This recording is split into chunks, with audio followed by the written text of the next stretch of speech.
Right ఇప్పుడు bulletin లో details చూద్దాం. రాబోయే మున్సిపల్ ఎన్నికల్లో భాగంగా కాంగ్రెస్ పార్టీ క్లీన్ స్వీప్ అయితే సాధిస్తుందని మంత్రి ఉత్తమ్ కుమార్ రెడ్డి అయితే ధీమా వ్యక్తం చేశారు. నిజామాబాద్ జిల్లా భీమ్గల్ మున్సిపాలిటీలో ఏర్పాటు చేసిన సమావేశంలో భాగంగా పలు కీలక వ్యాఖ్యలు కూడా చేశారు.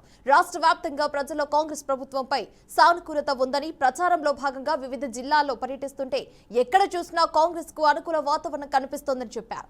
భీమ్గల్ మున్సిపాలిటీ అభివృద్ధికి ప్రత్యేక ప్రాధాన్యత ఇస్తామని మంత్రి హామీ ఇచ్చిన మంత్రి ముఖ్యంగా పట్టణ సమగ్ర అభివృద్ధి కోసం కాంగ్రెస్ అభ్యర్థులను గెలిపించాలని ఉత్తమ్ కుమార్ ఓటర్లను కోరారు. T20 వరల్డ్ కప్ 2026 యుఎస్ తో జరిగిన మ్యాచ్ లో భాగంగా టీమిండియా శుభారంభం చేసింది. వాంకడే స్టేడియం వేదికగా యుఎస్ తో జరిగిన తొలి మ్యాచ్ లో 29 పరుగుల తేడాతో ఘన విజయం సాధించింది. 162 పరుగుల విజయం లక్ష్యంతో బరిలోకి దిగిన యుఎస్ఏ నిర్ణీత 20 ఓవర్లలో 8 వికెట్లు కోల్పోయి 132 పరుగులు మాత్రమే చేసింది.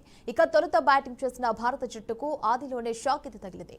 అభిషేక్ శర్మ గోల్డెన్ డకౌట్ గానైతే వెనక్కి తిరిగారు. 77 పరుగులకే 5 వికెట్లు కోల్పోయిన సమయంలో కెప్టెన్ సూర్యకుమార్ యాదవ్ 84 పరుగులతో చెలరేగి ఆడటంతో జట్టు స్కోర్ అనేది 161 పరుగులకు చేరింది. అమెరికా బౌలర్లలో వాన్ షాక్వీన్ అయితే 4 వికెట్లు తీశాడు.